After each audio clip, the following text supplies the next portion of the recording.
man was sitting alone in front of a chess shop somewhere in the village, pretending to mind his own business. We were not very far from him, but we were tailed by Maria Shchebanovskaya, the one-time famous top model in Moscow and today one of the most dangerous Russian agents I have ever met.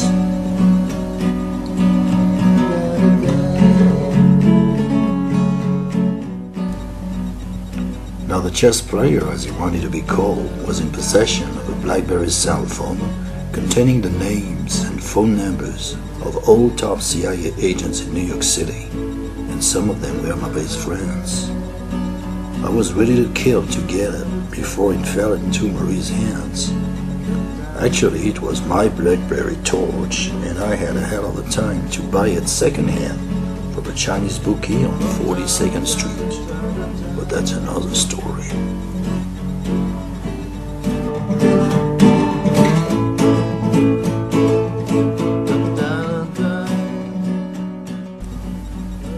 Now, Leo was the second best agent in New York, or maybe I was the second best agent.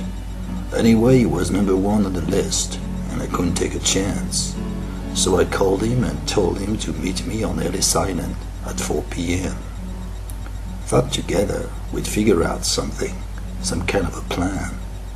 It wouldn't be the first time we'd be working together. Leo was tough and crazy, always operating in disguise. Few people knew who he really was and what he really looked like.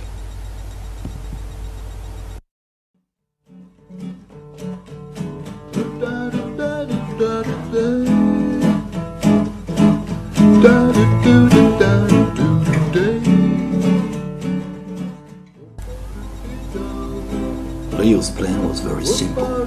I just had to take care of the Russian lady while he'd play a little game with the chess player. He said he could get the phone back in 2 hours' time.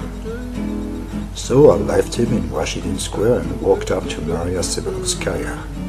Gave her my best smile and suggested a little talk and a long drink at the Hotel Pennsylvania. I don't know how she managed to put some dope in my screwdriver, but after a while my head grew heavy and my sight grew dim. Somehow I managed to get out of the hotel. Outside, it was just chaos.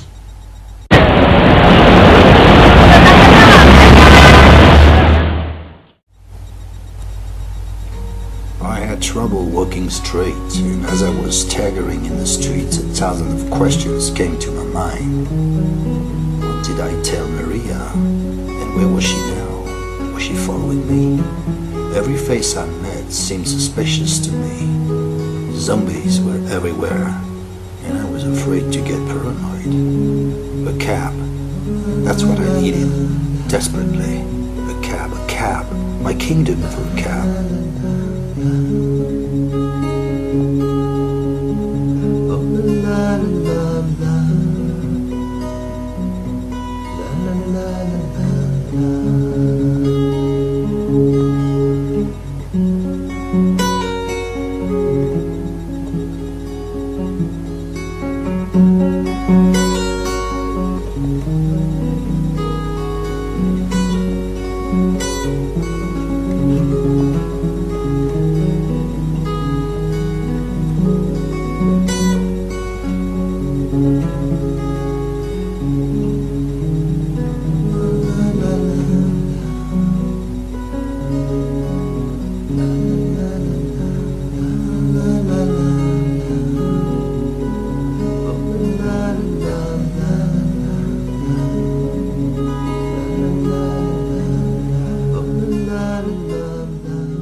Finally, I found a cab, or should I say a cab found me.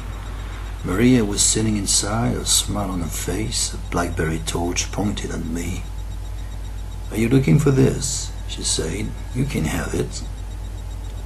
Then she got out of the cab, dropped the phone on the seat and said in a last parting shot, "Your friend Leo has been kind enough to remove the SIM card for me."